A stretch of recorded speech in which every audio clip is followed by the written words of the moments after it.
SIR করার পর বলা হলো 7,42,00,000 ভোটার, অথচ 67% পোল হয়েছে, অথচ পোল হলো 7,45,00,000।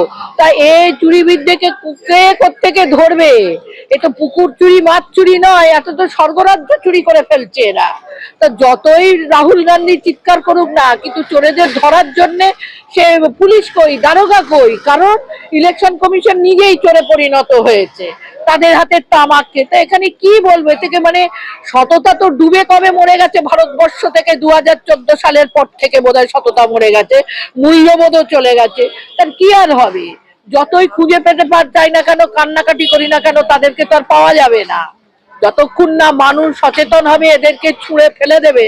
ওই আবার একটা বাংলাদেশের মতন এখানে যদি একটা গণ অভ্যুত্থান ঘটে, তবে যদি এখানের একটা কিছু পরিবর্তন হওয়ার সম্ভব হয় বলে আমার মনে হয়। বিজেপি বলছে যে কংগ্রেসের ভরাডুবির জন্য রাহুল গান্ধী দায়ী, রাহুল গান্ধী পালাচ্ছে, সেই কারণে এই সমস্ত। রাহুল গান্ধী কোথায় পালিয়েছে? বলছে রাহুল গান্ধী কেন? উনি দেশের নায়ক নন, উনি দেশের প্রধানমন্ত্রী নন।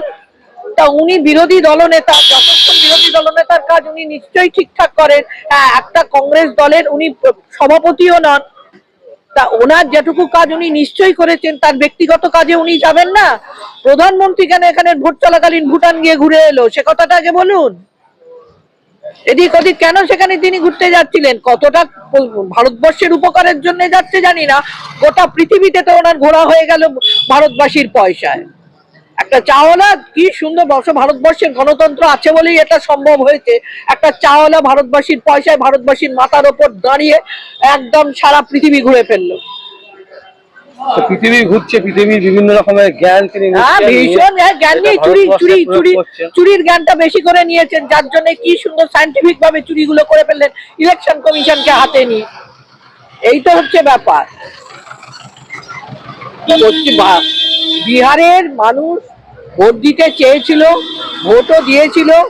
দেখুন না, যত ভোট আরজেডি বা কংগ্রেস মিলে পেয়েছে আর বিজেপি কত টোটাল ভোট পেয়েছে, সেটা দেখলেই বোঝা যাচ্ছে যে কিভাবে ভোট, কিভাবে গণনা করে বা যে কিছু করে হোক।